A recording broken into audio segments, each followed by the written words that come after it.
Selamat pagi, selamat hari Minggu. Sangat senang bisa bertemu lagi dengan semua saudara-saudari, walaupun mungkin kita melakukannya secara online di pagi hari ini. Saya sangat bersyukur dan saya mau memulai dengan sebuah kabar baik.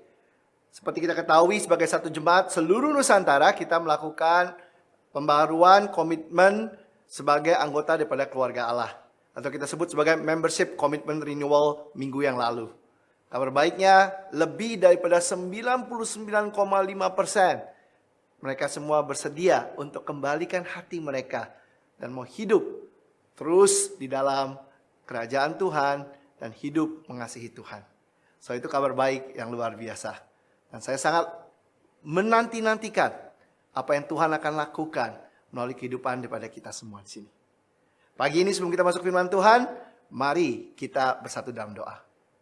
Tuhan, terima kasih atas kasih Engkau yang tidak terbatas. Terima kasih di bulan ini kami juga bisa merayakan Paskah. Kami bisa melihat bagaimana kasih Engkau kepada setiap kami semua di sini, sehingga kami bisa punya satu kehidupan yang baru. Kami bisa bangkit bersama-sama dengan Engkau. Kami boleh tinggalkan hidup kami yang lama, dan kami boleh menjadi anak-anak Engkau. Terima kasih Tuhan atas berkat Engkau yang luar biasa. Terima kasih atas kasih karunia Engkau. Terima kasih bahkan menempatkan kami dalam keluarga rohani seperti ini ya Tuhan. Biarlah Tuhan kami bisa bersetia sampai dengan akhir hidup kami Tuhan. Dan biarlah dalam perjalanan rohani kami ini Tuhan, kami terus dibentuk, kami terus bertumbuh, makin hari makin mirip dengan Engkau. Sertai kami semua pada pagi hari ini, dan kami mendengarkan firman Engkau. Biarlah sekali lagi roh Engkau sendiri yang menyentuh, menjamah hati kami, dan mengubahkan kami semua di sini Tuhan. Serta hamba-Mu yang berkhotbah. Hanya dalam nama Yesus kami telah berdoa dan mengucap syukur. Amin. Seperti kita ketahui, tema daripada jemaat kita bulan ini adalah Follow My Example. Yang diambil dari buku 1 Korintus pasal yang ke-11 ayat yang pertama. Bunyinya seperti ini. Follow my example as I follow the example of Christ. Jadilah pengikutku sama seperti aku juga menjadi pengikut Kristus. Menurut kisah para rasul pasal 11 ayat ke-26. Ketika kita semua di sini mengambil keputusan untuk menjadi seorang Kristen. Berarti kita pun di sini menjadi seorang murid Kristus atau seorang pengikut Kristus. Menjadi seorang Kristen berarti kita akan mengalami perubahan dalam kehidupan kita. Yaitu pertama perubahan cara kita berpikir. Perubahan sikap hati kita. Perubahan kelakuan dan gaya hidup kita. Jadi bukan sekedar hanya perubahan status atau titel. Semakin hari seharusnya kita bertumbuh semakin mirip dengan Kristus sesuai dengan nama kita. Hari ini kita bersama-sama akan belajar tentang tema ini atau topik ini dari buku 1 Korintus. Nah, surat Korintus yang pertama dituliskan oleh Rasul Paulus dari kota Efesus. Kurang lebih di tahun 55. Waktu itu dia sedang melakukan perjalanan misinya ketiga dan dia sedang lagi mau meninggalkan kota Efesus menuju Makedonia. Kita bisa baca ini di 1 Korintus pasal yang ke-16 ayat 5 sampai 8. Paulus menerima laporan di dalam perjalanan misinya ketiga ini bahwa di jemaat Korintus sedang terjadi perpecahan, sedang terjadi perselisihan antar anggotanya. Padahal Paulus sendiri yang membangun jemaat Korintus ini dan memulai jemaat ini 4 tahun sebelumnya. Kita bisa baca ini di Kisah Rasul pasal 18. Dan Paulus sangat-sangat dekat dengan jemaat di Korintus. Makanya begitu dia menerima surat dari Chloe, salah satu jemaat di Korintus, Paulus berusaha membantu membereskan isu yang sedang terjadi di jemaat Korintus. Selain daripada itu juga ada banyak yang sedang digumuli oleh jemaat Korintus seperti percabulan, kesombongan rohani, keegoisan, dan lain-lain. Korintus sendiri adalah sebuah kota besar, kota yang sangat maju, kota yang menjadi pusat penyembahan banyak dewa-dewi. Salah satunya yang terkenal adalah dewa atau dewi Aphrodite yang kuilnya sangat besar di Korintus. Hal ini tentu juga sangat berpengaruh kepada kerohanian daripada jemaat di Korintus. dengan banyaknya godaan dan tekanan yang mereka hadapi. Walaupun demikian, Paulus tetap memberikan arahan, tetap memberikan semangat bagaimana sebagai jemaat Tuhan, sebagai Kristen, sebagai pengikut Kristus, mereka tetap bisa setia. Mereka tetap bisa bertumbuh dan bahkan tetap bisa menjadi terang. Pergumulan dalam jemaat dan tekanan dari luar tidaklah harusnya menghalangi mereka untuk hidup makin hari makin mirip dengan Kristus. Jadi hari ini apa arahan Paulus kepada jemaat Korintus? Apa yang kita bisa belajar dari apa yang diajarkan Paulus sehingga hari ini kita pun bisa tetap hidup setia, bertumbuh dan menjadi terang di tengah-tengah pergumulan kita, tekanan dan godaan yang ada. Mari kita mulai baca dari pasal yang ke-10. Di ayat yang pertama. Aku mau supaya kamu mengetahui saudara-saudara bahwa nenek moyang kita semua berada di bawah perlindungan awan dan bahwa mereka semua telah melintasi laut. Untuk menjadi pengikut Musa, mereka semua telah dibaptis dalam awan dan dalam laut. Mereka semua makan makanan rohani yang sama dan mereka semua minum minuman rohani yang sama. Sebab mereka minum dari batu karang rohani yang mengikuti mereka dan batu karang itu ialah Kristus. Paulus mengajak jemaat di Korintus untuk belajar dari nenek moyang mereka. Belajar daripada bangsa Israel ketika mereka keluar dari perbudakan Mesir. Bagaimana Tuhan memberkati, menjaga dan menyertai mereka semua. Dan bagaimana mereka, walaupun Tuhan begitu baik, itu tidak cukup untuk mereka terus bisa hidup berkenan di hadapan Tuhan. Di ayat kelima dilanjutkan oleh Paulus, tetapi sungguh pun demikian Allah tidak berkenan kepada bagian yang terbesar dari mereka. Karena mereka ditewaskan di padang gurun. Semuanya ini telah terjadi sebagai contoh bagi kita untuk memperingatkan kita. Supaya jangan kita menginginkan hal-hal yang jahat seperti yang telah mereka perbuat. Dan supaya jangan kita menjadi penyembah-penyembah berhala. Sama seperti beberapa orang dari mereka. Seperti ada tertulis. Maka duduklah bangsa itu untuk makan dan minum. Kemudian bangunlah mereka dan bersukaria. Dilanjutkan di ayat 8. Janganlah kita melakukan percabulan. Seperti yang dilakukan oleh beberapa orang dari mereka. Sehingga pada satu hari telah tewas 23.000 orang. Dan janganlah kita mencobai Tuhan. Seperti yang dilakukan oleh beberapa orang dari mereka. Sehingga mereka mati di pagut ular. Dan janganlah bersungut-sungut seperti yang dilakukan oleh beberapa orang dari mereka. Sehingga mereka dibinasakan oleh malaikat maut. Bangsa Israel memilih untuk hidup dalam dosa mereka. Walaupun mereka telah menikmati semua kebaikan Tuhan. Mereka tetap menyembah berhala. Tetap bercabul, mencobai Tuhan. Dan hidup bersungut-sungut di hadapan Tuhan. Tuhan mendisiplinkan mereka. Dan oleh karena itu banyak yang mati karena dosa mereka. Paulus mengatakan jemaat Korintus harus belajar dari kesalahan bangsa Israel di masa lalu. Sehingga jemaat Korintus bisa bertobat. Dia katakan ini semua dituliskan untuk menjadi contohan bagi jemaat Korintus. Kemudian dilanjutkan di ayat ke-11. Semuanya ini telah menimpa mereka, sekali lagi tekan, sebagai contoh dan dituliskan untuk menjadi peringatan bagi kita yang hidup pada waktu di mana zaman akhir telah tiba. Sebab itu, siapa yang menyangka bahwa ia teguh berdiri, hati-hatilah supaya ia jangan jatuh. Paulus menekankan, diulang sekali lagi, bagaimana kesalahan Israel dituliskan agar jemaat Korintus dan kita semua di sini hari ini bisa belajar dari kesalahan dan pengalaman bangsa Israel.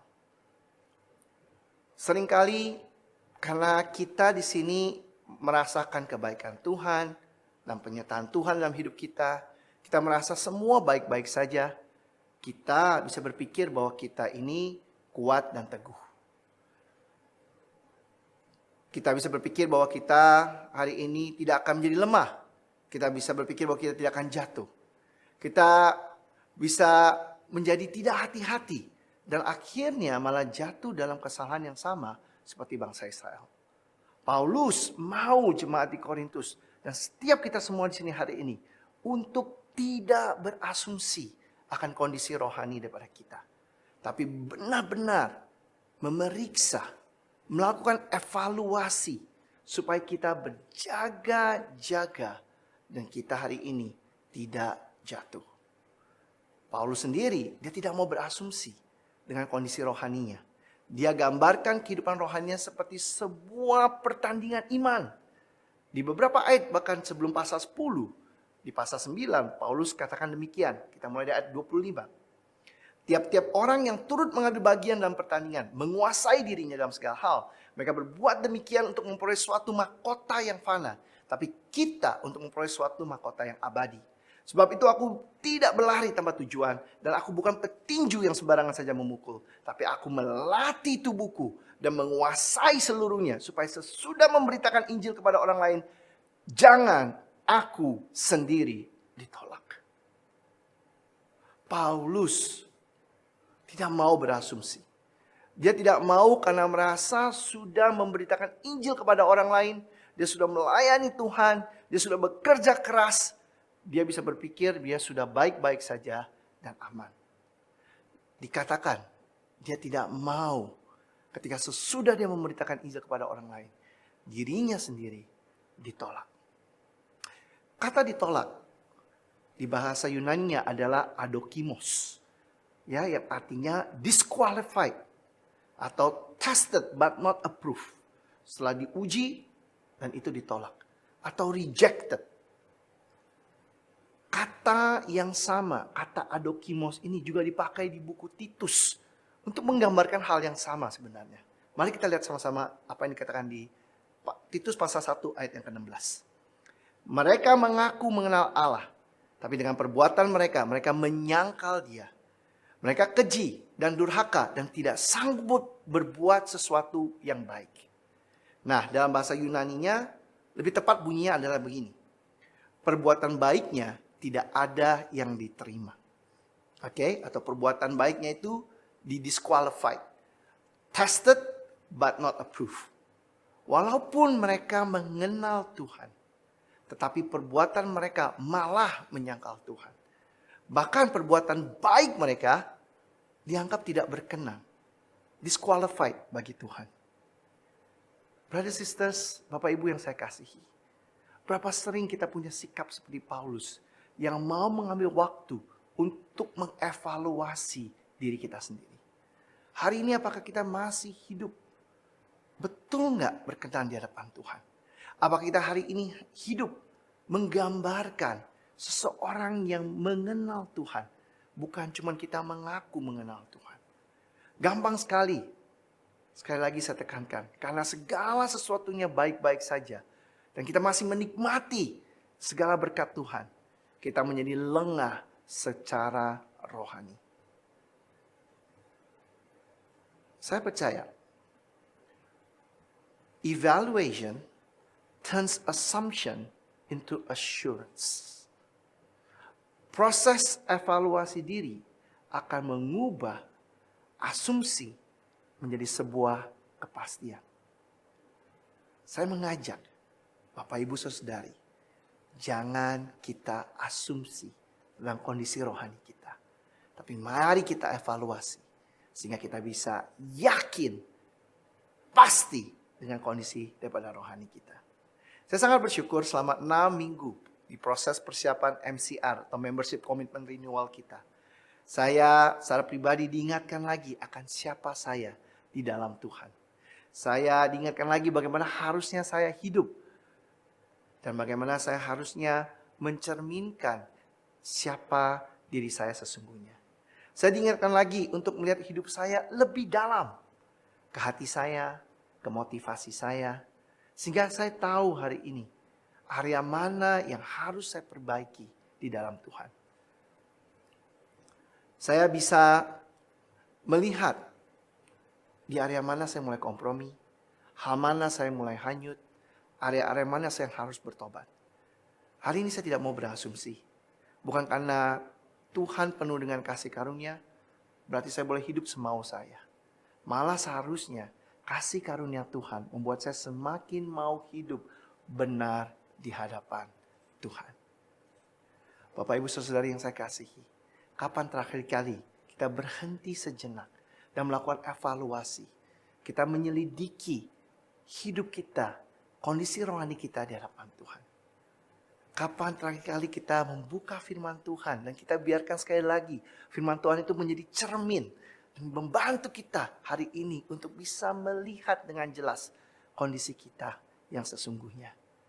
Ingat, firman Tuhan berfungsi untuk menyatakan kesalahan kita. Ingat, firman Tuhan juga berfungsi untuk memperbaiki kelakuan kita. Apakah kita masih gunakan firman Tuhan dengan cara yang demikian?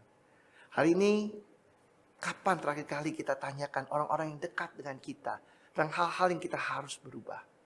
Saya mengajak sekali lagi, jangan kita berasumsi.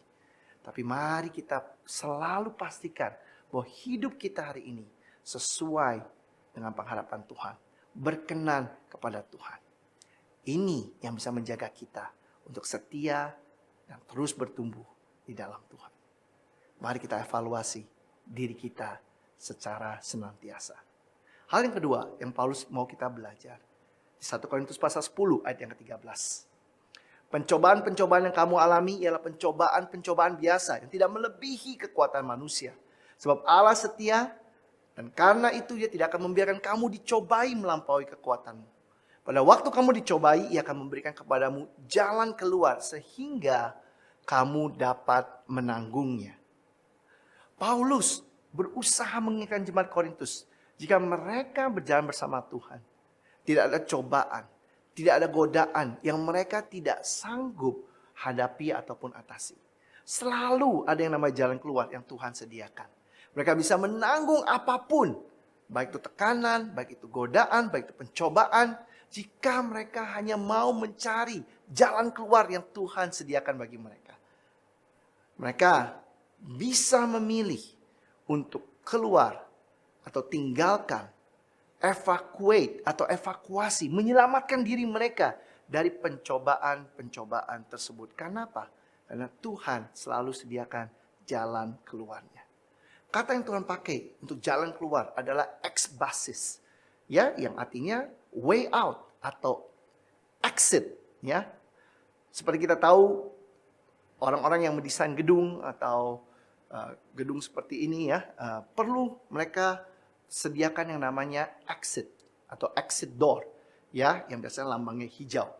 Nah, kenapa ini perlu disediakan? Sehingga ketika terjadi sesuatu pada saat kebakaran atau misalnya ada gempa, ya, itulah jalan yang paling aman yang bisa ditempuh sehingga mereka bisa menyelamatkan diri mereka. Di dalam situasi emergency, penting untuk kita keluar lewat jalan yang sudah didesain. Pintu keluar, exit door yang sudah didesain. Jangan kita coba cari jalan keluar sendiri.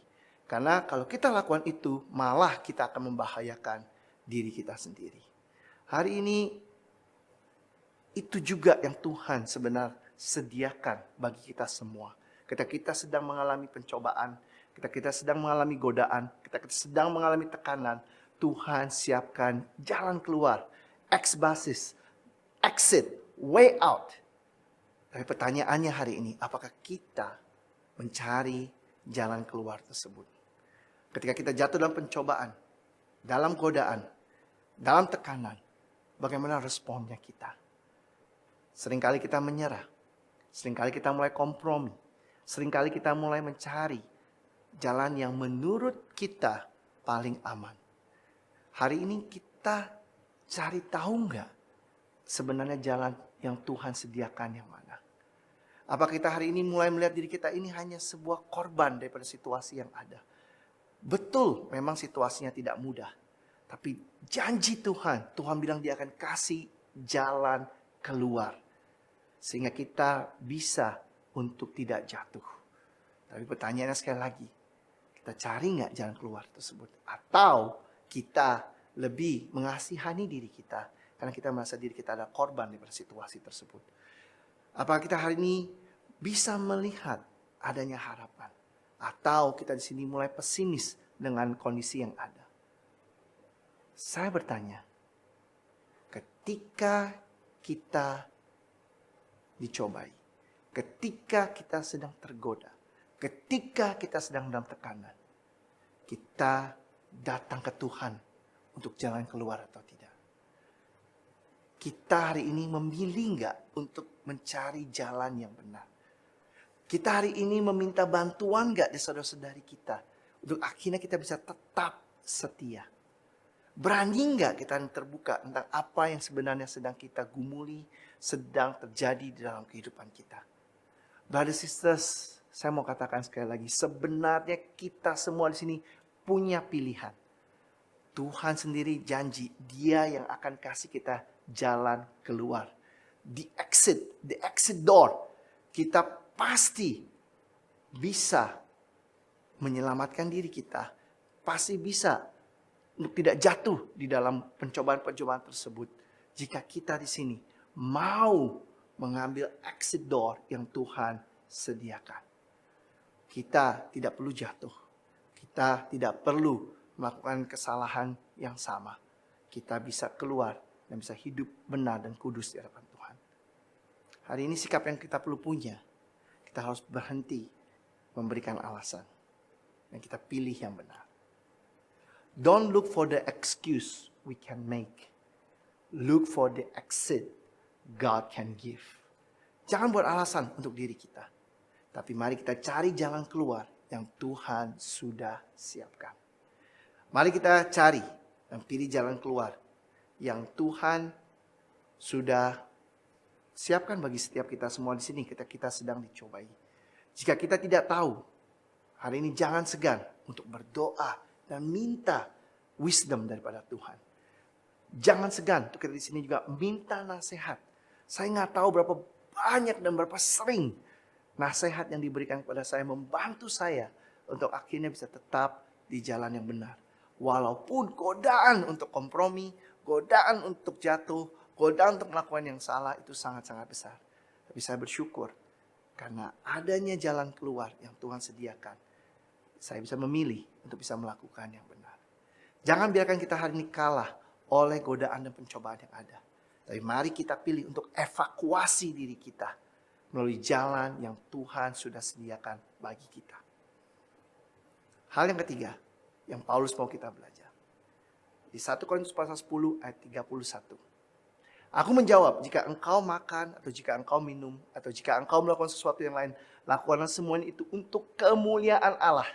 Jangan kamu menimbulkan syak dalam hati orang, baik orang Yahudi atau orang Yunani maupun jemaat Allah. Sama seperti aku juga berusaha menyenangkan hati semua orang dalam segala hal. Bukan untuk kepentingan diriku, tapi untuk kepentingan orang banyak supaya mereka beroleh selamat. Pasal 11 ayat 1. Jadilah pengikutku sama seperti aku juga menjadi pengikut Kristus. Paulus tahu sebagai manusia cenderungnya kita akan taruh diri kita di atas orang lain. Kepentingan kita di atas kepentingan orang lain.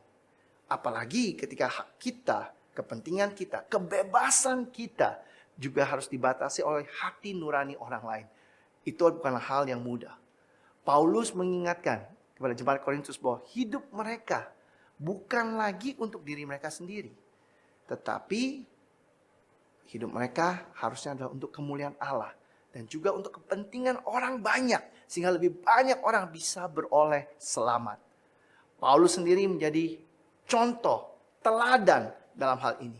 Makanya dikatakan di 1 Korintus pasal 9, satu pasal sebelumnya, Paulus menunjukkan bagaimana dia, walaupun dia seorang rasul, rela korbankan apa yang menjadi haknya dan kepentingannya demi hanya memenangkan lebih banyak orang, demi untuk bisa memuliakan Tuhan.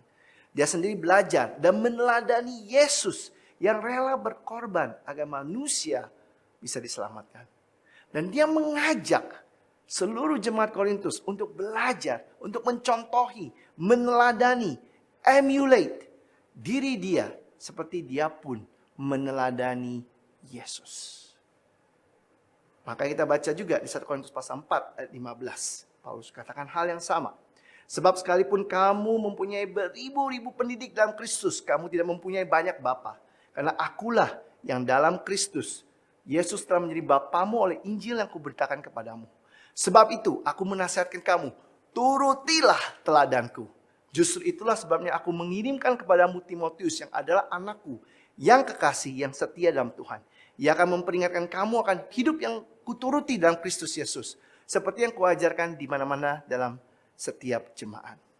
Paulus tidak segan untuk meminta jemaat Korintus meneladani dia, mengikuti teladan hidupnya. Karena dia sendiri hidup menuruti kehidupan Kristus. Tidak cuma teladan hidupnya yang dia minta untuk jemaat Korintus ikuti, tapi juga kehidupan daripada saudara-saudari yang lain yang hidupnya juga menjadi contohan. Sangat menarik di Filipi pasal 3 ayat 17. Ini yang Paulus katakan. Saudara-saudara, ikutlah teladanku dan perhatikanlah mereka yang hidup sama seperti kami yang menjadi teladanmu. 2 Tesalonika 3 ayat 7 sampai 9. Sebab kamu sendiri tahu bagaimana kamu harus mengikuti teladan kami. Karena kami tidak lalai bekerja di antara kamu. Dan tidak makan roti orang dengan percuma. Tapi kami berusaha dan berjerih payah siang malam. Supaya jangan menjadi beban bagi siapapun di antara kamu. Bukan karena kami tidak berhak untuk itu. Melainkan karena kami mau menjadikan diri kami teladan bagi kamu. Supaya kamu ikuti. Paulus sangat jelas di sini. Mengatakan bukan cuma dia yang jadi teladan. Tetapi semua saudara-saudari yang lain juga bisa menjadi teladan. Bahkan Paulus meminta kepada Timotius untuk tidak membiarkan usianya yang masih muda dan pengalamannya mungkin masih hijau menjadi alasan untuk dia tidak menjadi teladan bagi orang-orang yang percaya. Kita bisa baca di ayat di 1 Timotius pasal 4 ayat yang ke-12. Jangan seorang pun menganggap engkau rendah karena engkau muda. Jadilah teladan bagi orang-orang percaya dalam perkataanmu, dalam tingkah lakumu, dalam kasihmu, dalam kesetiaanmu, dan dalam kesucianmu. Saya sangat bersyukur, Bapak Ibu Saudara yang saya kasihi, sebagai seorang murid Yesus, Tuhan menempatkan saya dalam sebuah keluarga rohani, yaitu jemaatnya yang hidup ini. Ada banyak contohan, ada banyak teladan yang saya bisa belajar dan saya bisa ikuti. Saya ingat awal ketika saya menjadi seorang murid Yesus, saya bahkan tidak mengerti bagaimana caranya berdoa. Saya betul-betul bingung kalau doa itu mesti ngomong apa. Saya ingat awal ketika saya dibaptis, saya mungkin berdoa tidak bisa lebih daripada 1-2 menit. Tapi saya bersyukur saya diberikan kesempatan untuk bisa berdoa bersama dengan brothers, saudara-saudari dalam grup kecil saya. Saya bisa belajar dari mereka. Saya belajar bagaimana akhirnya berkomunikasi kepada Tuhan secara real dan secara dalam. Saya belajar bagaimana bersyukur, belajar bagaimana berdoa dengan iman, bisa melihat kebesaran Tuhan dan memuji Dia, bagaimana bisa terbukakan dosa-dosa saya. Hari ini saya menikmati waktu doa saya dengan Tuhan. Ini bisa terjadi, kenapa? Karena saya ada contohan daripada saudara-saudari saya. Bagaimana kehidupan doa mereka. Saya belajar saat teduh dan menggali firman Tuhan lebih dalam. Lewat kita saling berbagi apa yang kita belajar dari pembacaan Alkitab kita. Makin hari saya makin bisa mengerti lebih dalam. Dan bisa melihat rancangan dan kehendak Tuhan yang sangat-sangat jelas di dalam kehidupan saya melalui firman-Nya. Saya ingat dulu waktu mulai baca pertama, saya nggak ngerti. Lebih banyak nggak ngertinya daripada ngertinya. Tapi hari ini saya bersyukur. Itu saya belajar dari saudara-saudari saya. Saya hari ini bisa bertumbuh juga dalam kedalaman saya membaca firman Tuhan. Saya belajar bagaimana membangun hubungan yang murni ya dengan lawan jenis pada saat itu. Ada pasangan-pasangan di jemaat pada saat itu yang menjadi inspirasi saya dan Hong ya untuk kita bisa membangun satu hubungan yang berkenan kepada Tuhan dan membangun sebuah hubungan yang kudus. Hubungan yang bisa menjadi inspirasi dan impact buat orang lain. Saya nggak ngerti gimana caranya dulu. Tapi saya bersyukur ada contohan-contohan saudara-saudari dalam kehidupan saya. Saya belajar untuk bisa mengasihi saudara-saudari yang berbeda dari saya. Memberikan talenta saya, waktu saya, keuangan saya, hidup saya. Untuk membantu orang untuk bisa mengenal Tuhan. Membantu membangun jemaat Tuhan. Tadinya saya orangnya egois, saya nggak ngerti gimana caranya. Tadi saya orangnya sombong, nggak mengerti bagaimana bisa dekat dengan orang-orang sekeliling saya yang berbeda dengan saya. Tapi saya belajar meneladani saudara-saudari saya yang terlebih dahulu bertumbuh, bagus, dalam area ini. Sehingga apa? Saya juga bisa mencontohi mereka. Saya belajar banyak ya dari saudara-saudari saya bagaimana membangun pernikahan yang akhirnya saya bisa nikmati hari ini. Saya masih ingat berapa bulan pertama di pernikahan kita tiap minggu ada masalah, tiap minggu kita berantem. Tapi hari ini saya bersyukur. Belajar daripada banyak pasangan-pasangan yang luar biasa. Yang pernikahan mereka menjadi contohan. Yang pernikahan mereka menjadi inspirasi. Yang mereka menikmati pernikahan mereka. Dan saya dan istri saya bisa belajar dari mereka. Dan akhirnya hari ini pun kami bisa menikmati pernikahan kami. Saya belajar bagaimana bisa menjadi orang tua yang lebih baik dari banyak orang tua yang ada di sini. Sangat terinspirasi bagaimana melihat anak-anak yang dibesarkan, bertumbuh, menjadi saudara-saudari saya sekarang yang mengasihi Tuhan. Bagaimana mereka dari kecil, mereka dibesarkan dengan benar. Nah, hari ini bisa mencintai Tuhan. Dan saya sangat terinspirasi dan saya bisa belajar banyak. Banyak lagi yang lain yang saya nggak bisa sebutkan satu persatu hari ini. Begitu banyak hal yang saya bisa contohi, teladani daripada saudara-saudari saya. Saya juga berdoa hari ini dan berharap hidup saya, hidup istri saya, hidup keluarga saya juga bisa menjadi teladan bagi kita semua. Seperti saya pun berusaha hidup seperti apa yang Tuhan harapkan. Bapak Ibu Saudari yang saya kasihi, siapa yang menjadi teladan kita hari ini? Siapa yang hari ini menjadi contohan kita? Dalam hal apa kita belajar dari satu sama lain selama ini? Dari siapa kita belajar selama ini? Dari area atau di area mana kita sudah bertumbuh selama ini hanya karena kita belajar dari saudara-saudari kita. Pertanyaannya hari ini, apa sih yang menghalangi kita untuk tidak belajar?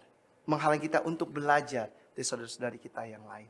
Apa sih yang membuat kita hari ini tidak bertumbuh selama ini? Mari kita rendahkan hati kita dan kita berubah bersama-sama. Apa yang Paulus ajarkan juga sangat diyakini oleh satu orang bernama Epictetus, seorang filsuf Yunani yang hidup juga di abad pertama di zaman Paulus. Dia katakan demikian.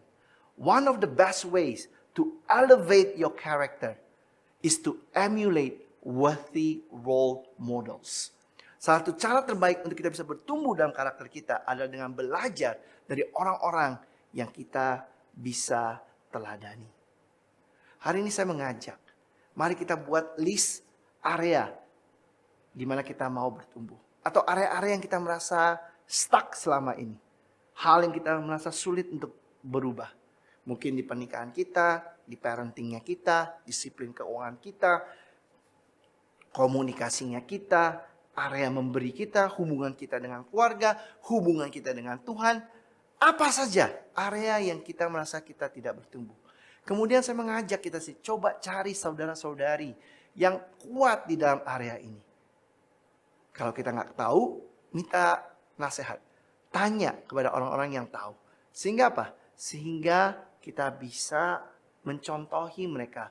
Belajar dari mereka. Ikuti teladan mereka. Sehingga apa yang kita lemah ini satu hari nanti juga bisa menjadi kekuatan kita. Penting untuk kita menjadi rendah hati. Sehingga kita bisa belajar, mencontohi, emulate dari satu dengan yang lain. Sehingga kita hari ini bisa terus bertumbuh makin mirip dengan Kristus. Akhir kata, saudara-saudari, Bapak Ibu yang saya kasihi, melalui buku surat Korintus yang pertama ini, kita bisa belajar dari Paulus.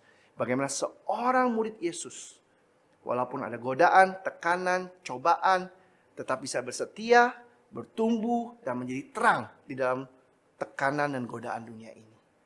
Mari untuk itu kita senantiasa melakukan evaluasi atas kondisi rohani kita. Jangan asumsi.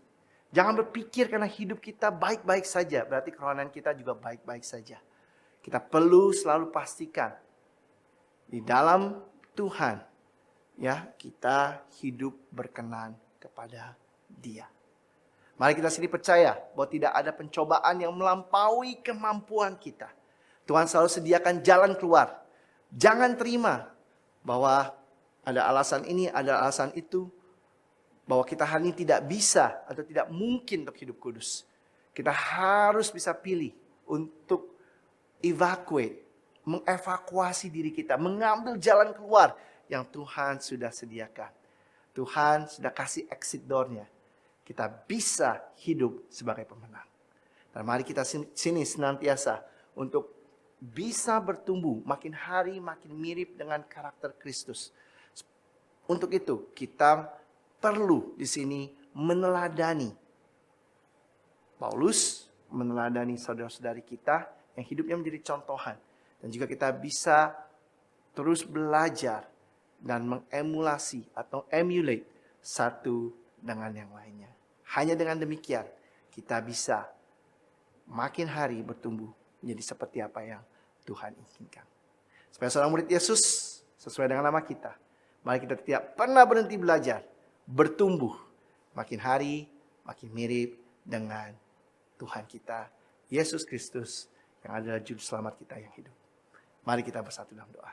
Tuhan, terima kasih kami ada kesempatan untuk belajar dari jemaat Korintus. Kami tahu Tuhan tidak mudah tinggal di dunia yang penuh dengan godaan, penuh dengan pencobaan, penuh dengan tekanan, penuh dengan tantangan itu. Tapi kami percaya jika kami mau menundukkan hati kami, terus mengevaluasi, tidak menjadi sombong secara rohani Tuhan, dan percaya bahwa kami perlu terus untuk mencari jalan keluar yang Kau sediakan Tuhan. Dan kami terus bisa belajar dari satu dengan yang lainnya. Kami percaya Tuhan, kami akan bisa bertumbuh, bersetia, dan menjadi terang di dunia ini Tuhan. Sertai kami semua di sini, bantu kami untuk tidak menyerah, tapi kami bisa mengakhiri pertandingan iman kami sampai dengan akhirnya dengan baik. Terima kasih Tuhan, hanya dalam nama Yesus kami telah berdoa dan mengucap syukur. Amin. Tuhan memberkati kita semua.